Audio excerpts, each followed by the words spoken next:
Volevo raccontarti una cosa, ma guarda che razza di nodo che ci è venuto qui. Porca miseria. Dovrei darmi, sai l'olio Castrol da motori turbo? Perché devi sapere che i motori turbo devono usare un olio particolare che lascia uno strato di olio anche quando si spegne il motore. Non cola giù tutto l'olio, rimane lì attaccato, rimane un po' unto, un po' vischioso, perché così quando rimetti in moto la turbina non comincia a girare a secco prima che gli arrivi l'olio, ma gira e c'è già un po' di... E così poi dopo, quando la pressione dell'olio riporta l'olio alla turbina, la turbina non grippa, però non grippa neanche prima perché l'olio rimane. Se tu non metti l'olio motore turbo, ti si grippa la turbina. Ma questo non c'entra niente con quello che ti volevo raccontare. Allora, ti volevo raccontare che ho notato in una situazione che mi è capitata in queste ultime 2 settimane un atteggiamento a cui non avevo fatto caso, eppure mi era già capitato in passato, solo che l'ho realizzato solo adesso e quindi te lo voglio raccontare. Allora, io ho dei clienti vecchi, che mi hanno fatto da mamma, perché io ero un giovane che si presentava sul mercato, loro credevano in me per mille ragioni, all'inizio perché costavo poco, poi perché avevo dei potenziali, poi perché gli ero simpatico, poi perché era comodo raggiungermi e quindi mi facevano lavorare e mi insegnavano. Quella era una scuola, una vera scuola, perché avevi a che fare con delle persone che avevano esperienza e quindi ti davano delle indicazioni su come fare determinate cose che tu non sapevi fare.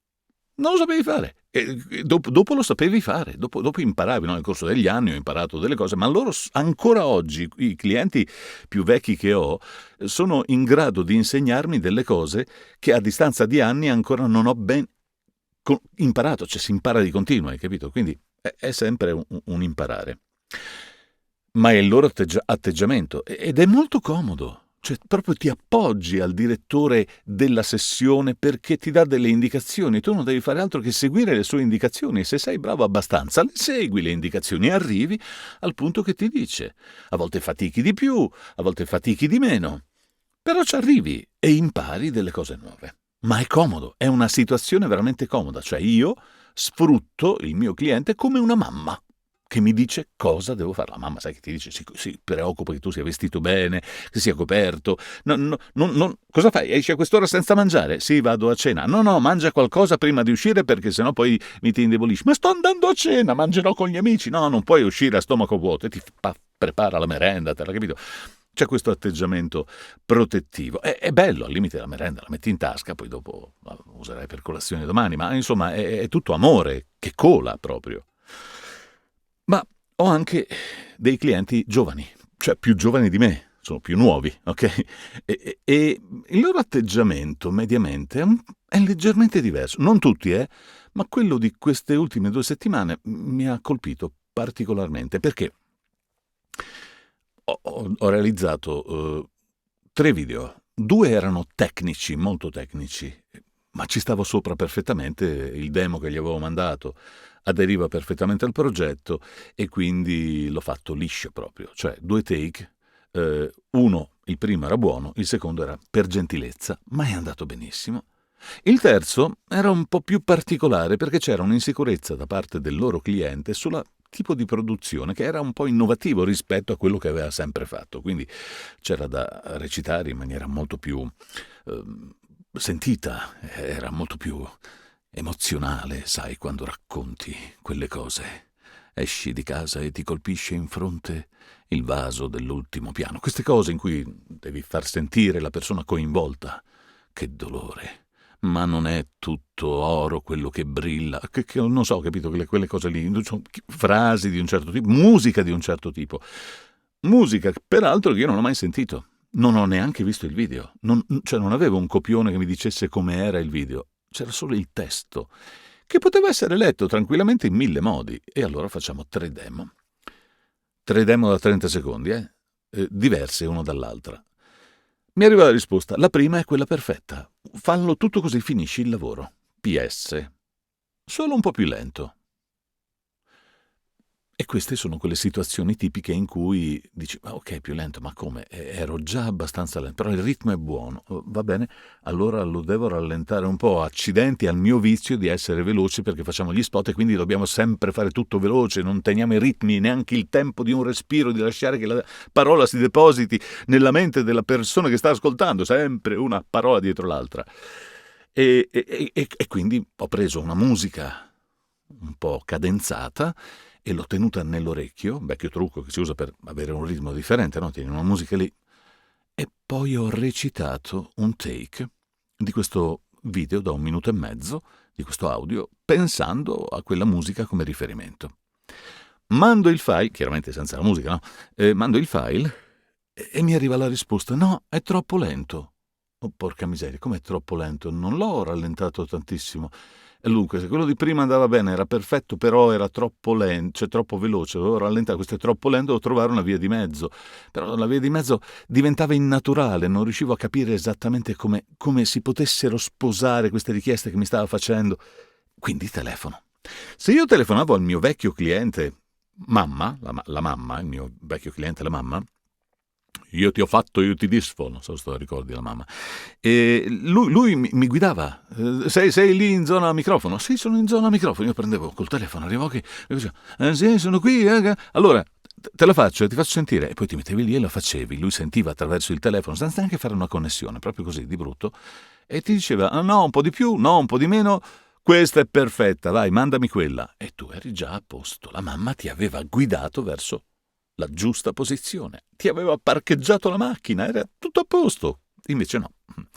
Io telefono e chiedo, senti, ma dunque non riesco a capire perché sì, l'ho rallentata, ma non così tanto, quindi non riesco a capire. No, perché in realtà non è esattamente tutta da rallentare, solo in alcuni, cioè la prima è perfetta, però ci sono alcuni punti in cui devo riuscire a fare cadere le parole sulle immagini che non posso più toccare, quindi dobbiamo mi mandi il video? No, non posso mandarti il video, ma tanto lo sai come fare, mi ha detto.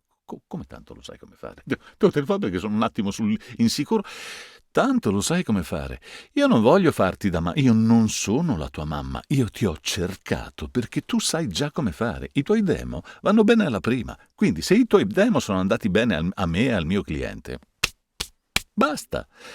E questo significa diverse cose. Significa che se non hai un demo che aderisce al progetto che hai, non mi chiamerai per fare anche un demo su parte. In questo caso abbiamo dovuto farlo perché il cliente aveva già scelto la mia voce su un altro demo e voleva proseguire. Ma se non fosse stato così, probabilmente non avrebbe neanche pensato, il mio figliolo lo potrebbe fare, basta che lo guido e gli do le intenzioni. No, perché se non è presente nel mio demo una cosa che aderisce esattamente a quello.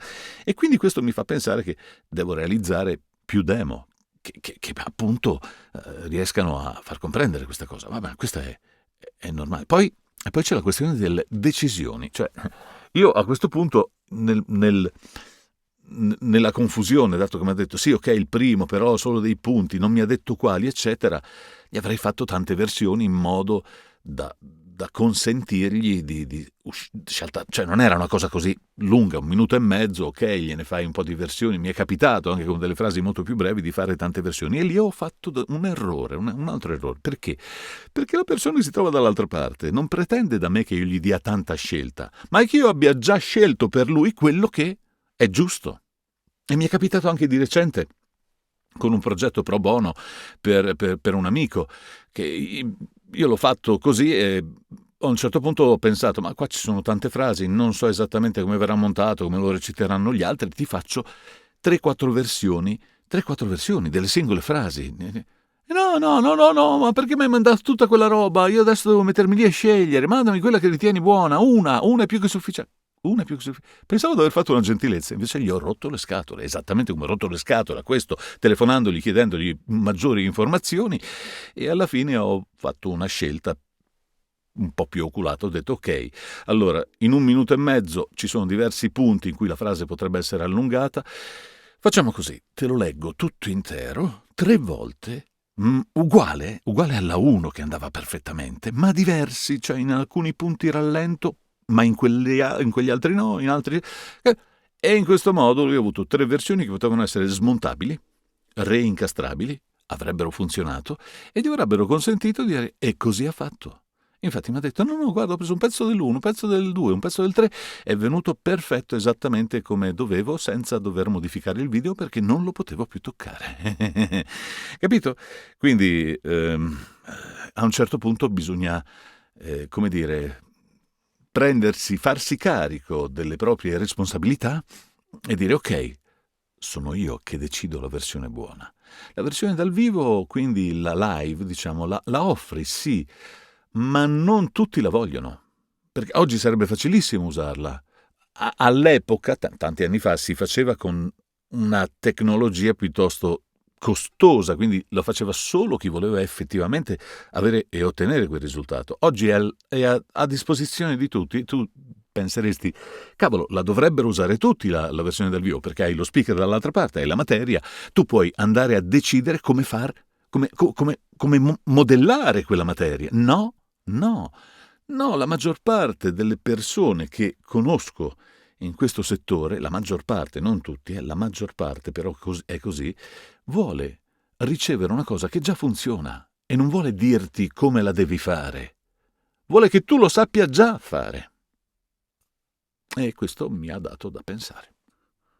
Sì, questo essere mammoni si aspetta sempre che qualcuno ti porti la soluzione, ti porti verso, invece sei tu che devi decidere, capito? Deve esserci uno strato di sicurezza che è come quello dell'olio turbo che anche quando cola tutto nel motore in realtà un po' rimane attorno ai meccanismi della turbina affinché al primo avviamento, appena la turbina comincia a girare, non gira a secco e si blocca. Non si deve mai bloccare, sennò poi grippa. Viva la mamma!